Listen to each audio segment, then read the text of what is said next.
good morning, good afternoon, good evening. You're listening to the Thai Expat Daily Show. I'm your host Kieran Mack and thanks for tuning in. Don't forget to like this video if you're watching us on YouTube and please do subscribe. We are also available on Apple Podcasts, Spotify, Amazon Music and a host of other podcast players. Now that that's all done, let's jump into today's show.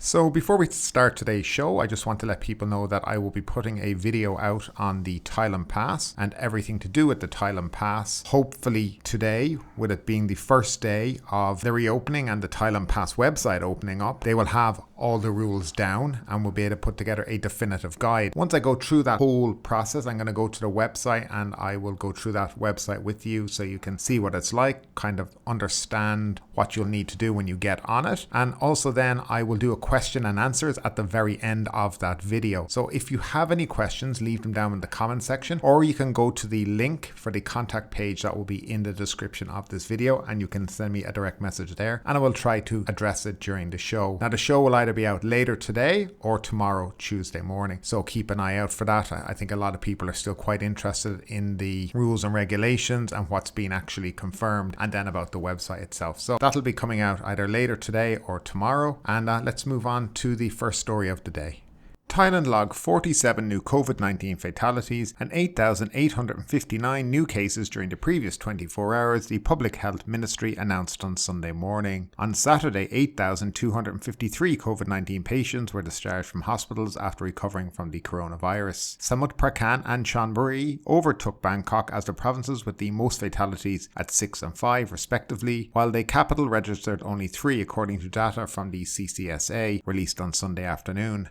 Deaths were also reported in 21 other provinces across the country, it added. The COVID-19 task force highlighted its concerns over the 4 southern provinces of Narithuat, Pattaya, Songkhla and Yala, as their numbers of new infections at 1,809 cases outnumbered the 1,278 cases detected in Bangkok and its immediate neighbouring provinces. Deputy Defence Minister General Chai Charn was concerned about an influx of illegal migrants on the borders with Myanmar and Cambodia as they could create a new coronavirus cluster in the country. Defence Ministry spokesman General Kong Chip said on Sunday. Chiang Mai, Tak and Kanchanaburi on the western front and Chantanaburi on the eastern front were identified as the areas where security authorities were stepping up measures to stem illegal crossings, the spokesman said. Officials have said demand for labour for jobs shunned by Thai workers when the country reopens on Monday could be fed by traffickers bringing illegal workers into the country. And next up, tougher health screening measures at Chiang Mai International Airport. Due to recent surges in COVID-19 cases, Chiang Mai International Airport has adopted an 8-step protocol to make sure arriving passengers are safe, which may mean a delay of 2 to 3 hours before passengers are allowed to leave the airport following disembarkation. The enhanced health screening process will be able to handle up to 100 passengers per hour, according to officials. The first international flight to touch down at Chiang Mai International Airport will arrive on November 5th from South Korea under the charming Chiang Mai Sandbox scheme. Between 70 and 102 domestic flights are also expected to land each day at the airport. Meanwhile, Chiang Mai Governor Prachon Pratakosol is in his capacity as head of the Provincial Communicable Disease Committee, has issued an announcement asking schools in the province to delay their planned resumption of on-site teaching at schools in high-risk areas from November 1st to after November 14th. During the 2-week period, however, schools are advised to arrange for online teaching or via other platforms. Most schools are scheduled to reopen on Monday after they passed health and safety assessment, with several rules in place with which they are required to comply. New COVID-19 infections in Chiang Mai now average 400 cases a day, prompting doctors to express serious concern over hospitals becoming overwhelmed and the prospect of a shortage of ICU facilities to accommodate severe cases.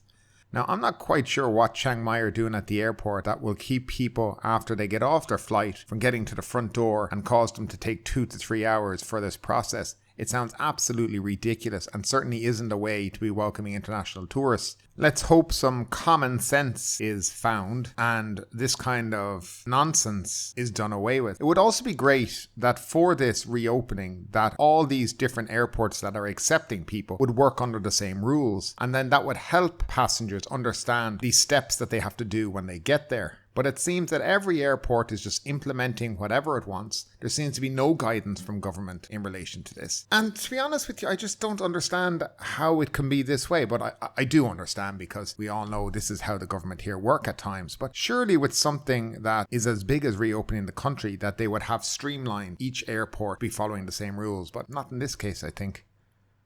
And moving on to our next story, health insurance not required for Thai returnees. Entry rules for Thai returnees will be basically the same as those for foreign arrivals, except for the health insurance requirement once the country reopens on Monday, the government has said. Expats living and working in Thailand with a valid visa or residential permit are also exempt if they can produce a social security card or certified letter from their employer. Otherwise, they are required to provide proof of health insurance coverage in Thailand, according to a detailed Q&A on the reopening process from the Ministry of Foreign Affairs. Deputy Government Spokesman Ratchada Dandarek said on Saturday that, like foreigners, fully vaccinated Thais may enter the country without quarantine if they are travelling from any of the 46 places on the list announced by the government on October 21. One of the conditions is they must have stayed in those countries for at least 21 consecutive days. She said the exception is short-term travellers, Thais who normally live in the country but who have left for those countries for a short period. In this case, they do not need to have stayed in that country for 21 days to qualify for an exemption from quarantine, provided they have not been anywhere else before returning. Like foreigners, they must also take a pre-flight RT-PCR test no older than 72 hours before boarding.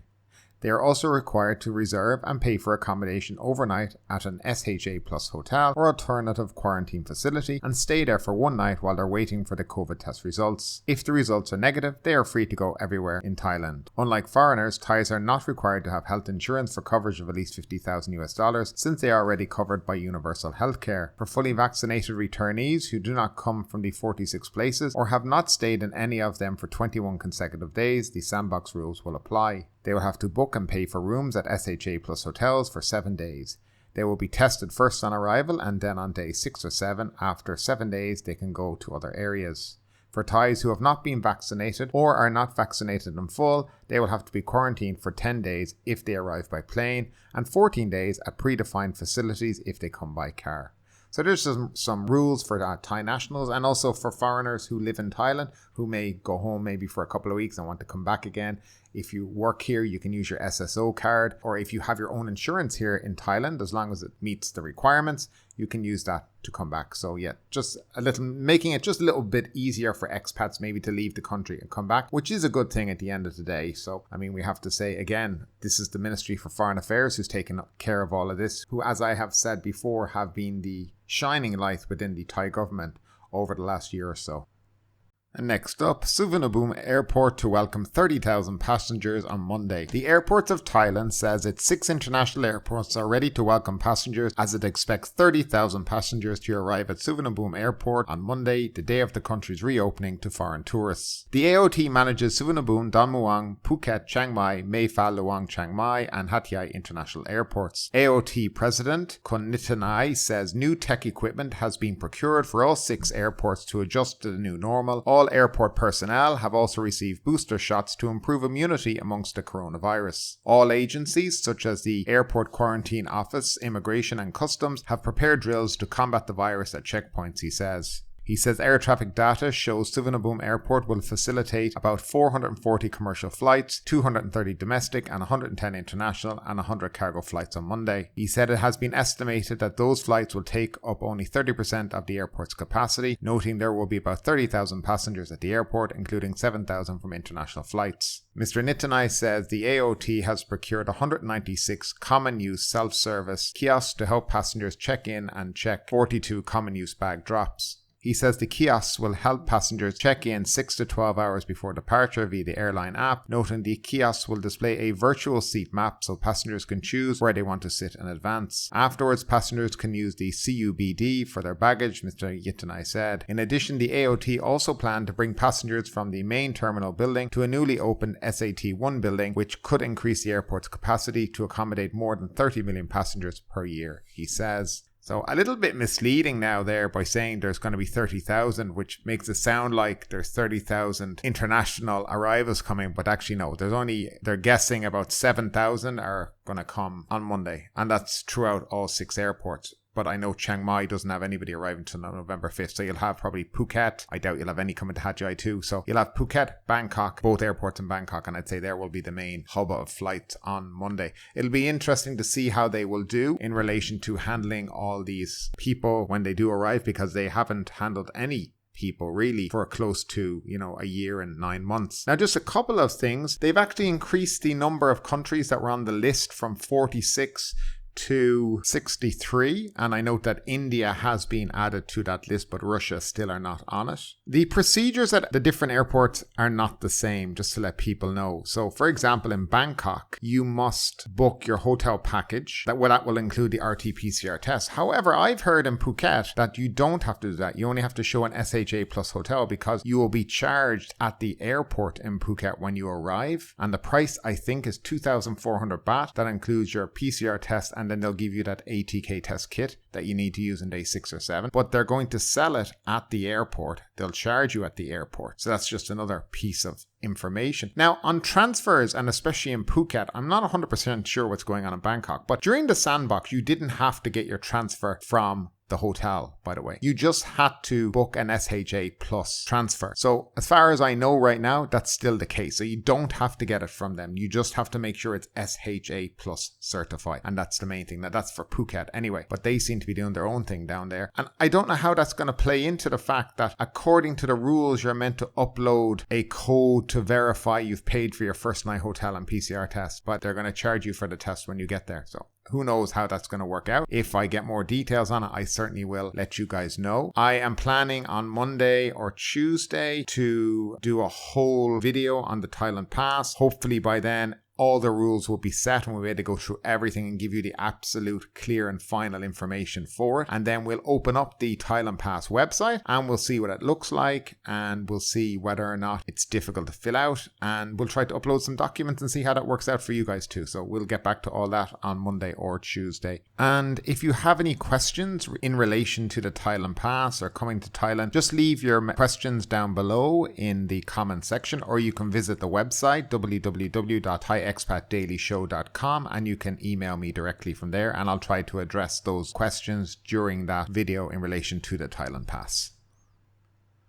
And next up is a story I can definitely empathize with the bar owners and restaurant owners in. Pattaya booze ban stays, operators perturbed. Local tourism operators in Pattaya are upset that the popular resort city has been left off a short list of places where alcohol sales will be allowed in restaurants starting on Monday. Pattaya deserves to be included in a 4-province cluster where restaurants will have permission to sell alcoholic beverage to patrons, said Bunanit Patasin, president of the Pattaya Business and Tourism Association. He made the comment after the CCSA said that eateries in Bangkok, Krabi, Phaya and Phuket will be the only places allowed to sell beer, wine and the like from Monday, in line with the reopening of the country to travellers. Prime Minister Prayut Chan-o-cha has said that authorities hope to be able to allow alcohol sales in restaurants and other venues nationwide from December 1 as the country gears up for the year-end festive season. Pattaya risks losing an edge to compete with other tourism provinces, even though the city is among the leading destinations in the country for foreigners, Mr. Bunanat said. He said COVID cases in Pattaya were fewer than in Bangkok, but the alcohol ban was lifted in the capital. The spread of the virus in Chonburi province also tended to be concentrated in factory clusters outside Pattaya, he added. Chonburi on Friday reported 382 new cases, the provincial public health reported. SHA district had the most new infections with 90, while Ban Lamuang, where Pattaya is located, logged just 48.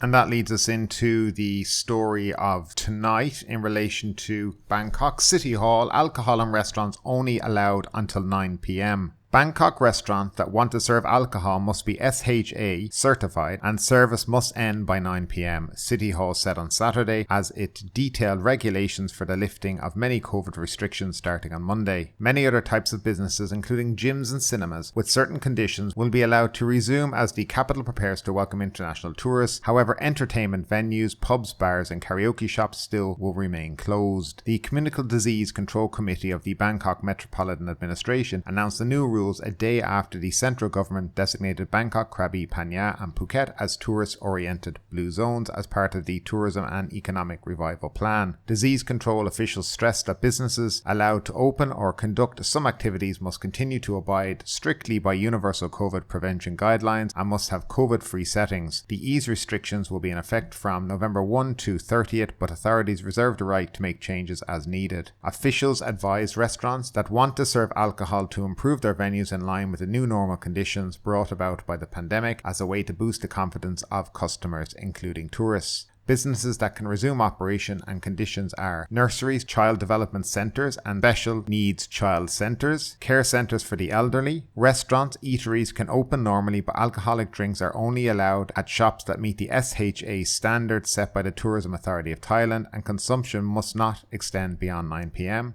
Cinemas can open with audience capacity limited to 75% of seats. Convenience stores, fresh markets and flea markets can open normally. Libraries and all kinds of museums can also open normally. Beauty clinics can also open. Nail salons, tattoos open via appointment. Customers at tattoo shops must be fully vaccinated or have an RT-PCR test or an ATK test within 72 hours. Spa and Thai massage shops can open via appointment. Public parks, sports grounds, stadiums, etc. can all be opened again. Businesses that will remain closed are entertainment venues, pubs, karaoke, massage parlours, game arcades, internet shops, cockfighting rings and horse racing tracks. Activities with more than 1,000 people are not allowed unless permission has been obtained from the health department.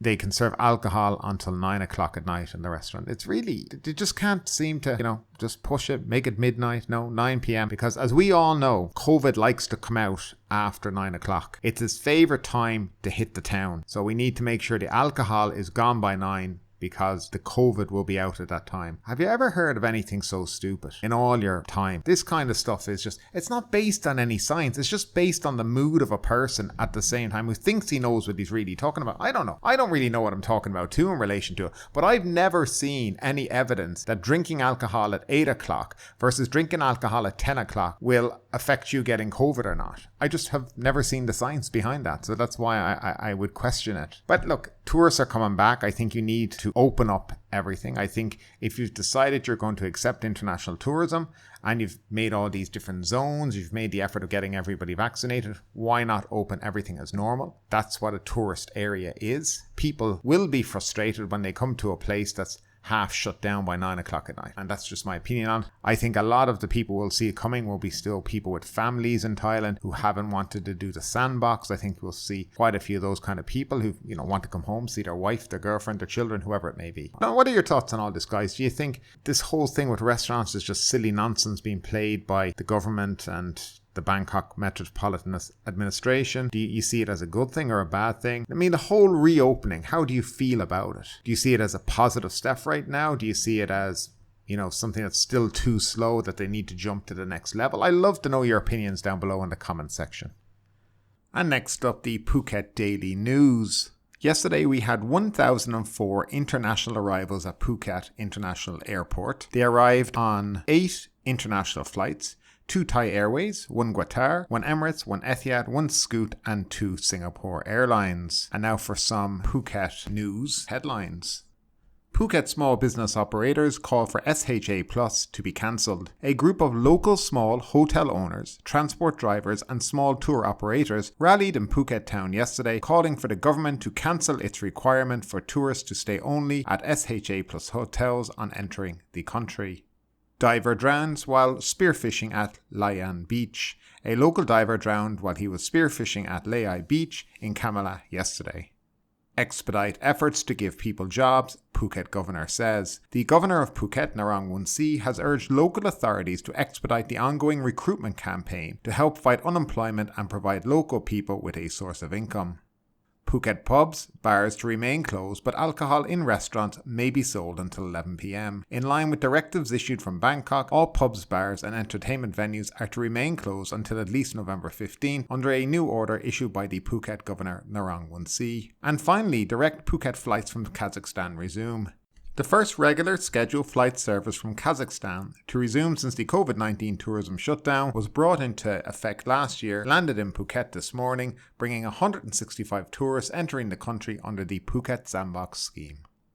But ultimately, with this story or anything else that stood out to you today, I'd love to know your thoughts in the comments down below. Because yes, this is a news show, but it's also a conversation. Now keep that conversation going. Make sure you like this video, subscribe to the channel, share the video, and do all the good stuff that does help that YouTube algorithm. But ultimately, my name is Kieran Mack. You've been listening to the Thai Expat Daily Show, and we will see you next time.